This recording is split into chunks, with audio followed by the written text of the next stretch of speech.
SoFi's management team delivered huge news for stock market investors and SoFi shareholders. And I'm going to share the details with you in this video here. By the way, I think going through a company's earnings call transcripts is one of the most informative things you can do as an investor. Now, I know it can be tedious and it takes a long time and they're difficult to understand sometimes. But thankfully, you've got someone like me that goes through hundreds of companies and goes through each of their conference calls and makes videos for you and simplifies them and provides information and what it could mean for investors.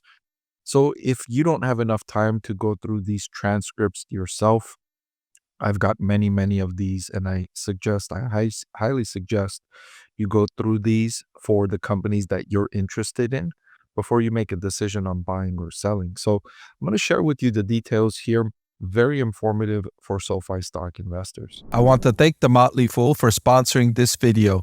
Visit fool.com/Parkev for the 10 best stocks to buy now. So one of the positives for, I would say, almost 6 quarters now for SoFi has been the profitability.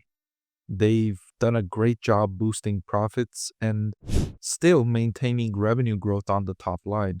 Adjusted EBITDA, which I look at as a proxy for cash flow, for the quarter came in at a record 210 million for the company, which was up 46% year over year. If you don't know what it stands for, EBITDA is earnings before interest, taxes, depreciation, and amortization. And then the adjustments to the EBITDA removes some more non-cash expenses like stock-based compensation for the figures here. So the company has made investments to attract new members and clients into their digital one-stop shop ecosystem and lead them to adopt more products over time. And this has been successful for SoFi. They are finding that people appreciate having all the financial products in one place. So they don't have to have one website or one company for their checking account, another company for their investment account, another company for their student loans, and et cetera, right? They found that people like to have just one company. And I think that's going to become even more important as people are starting to feel that account fatigue. You can think about yourself. How many accounts do you have? How many logins and passwords do you need to manage? How many communications do you need to manage from your various companies? It would be great for more consolidation. And one area that's doing that is with SoFi and financial services, and they're finding great success. People are joining and expanding and adding various products to their services. And SoFi continues to benefit from that investment. So I think marketing is a very important part of business. And SoFi has been an effective marketer in increasing their notoriety, their brand recognition.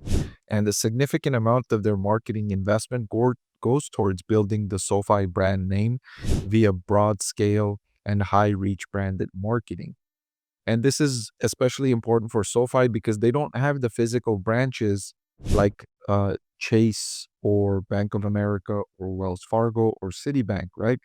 And so those physical branches act as marketing for those legacy banks where SoFi doesn't have that. So its investment in marketing is even more important.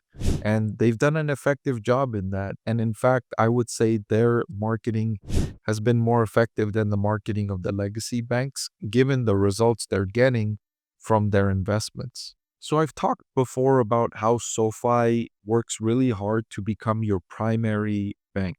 And the reason that's important because your primary bank is the one that you connect your direct deposit to in most cases. It's the one where you use the debit card most often for spending, which is more valuable.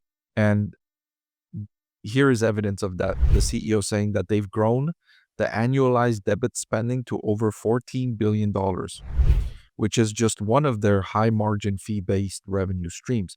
Every time you use your SoFi account for a debit transaction, SoFi earns fees on that And that's a high margin business, low risk, high margin, especially compared to lending.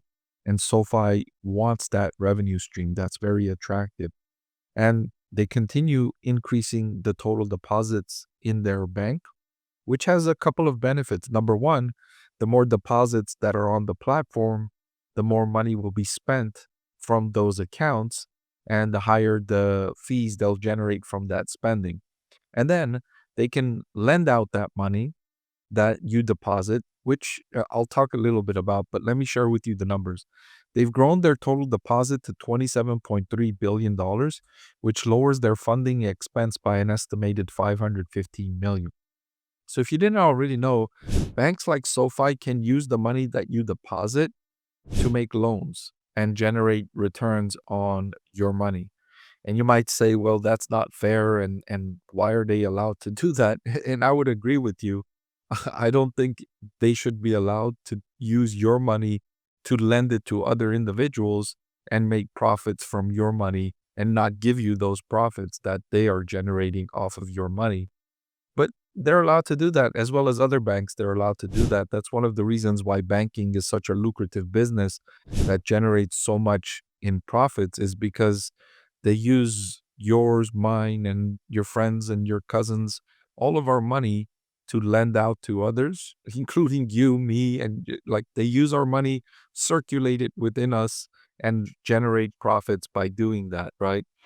So, y- and these situations arise a lot when I'm following companies, and I'm like, man, that doesn't sound right that banks should be allowed to do that. But as an individual trying to increase your wealth and trying to manage this complex financial world that we're living in, you can, complain and say that's not fair, or you can put yourself on the side to benefit, right? If you invest in SoFi stock, you can benefit from their ability to do that, to use our capital to make loans and generate profits from that trend. And in that way, you can say, yeah, this sucks that their, regulators allow this to happen. But at least, if it gets much worse and they make so much more profits, at least if I own shares, I'll also be profiting from this, right? So it's one of the reasons why I think investing in banking stocks is attractive, is because they're able to use customer deposits to make loans, and that's a lucrative business, as well as benefiting from the transactions that happen when you put your money into the bank, then use your debit card to make transactions instead of using your cash to make transactions. Hey everyone, if you like watching my videos, then I've added a great complimentary product just for you. I've written a book that's available for sale now that highlights my 6-step investing framework.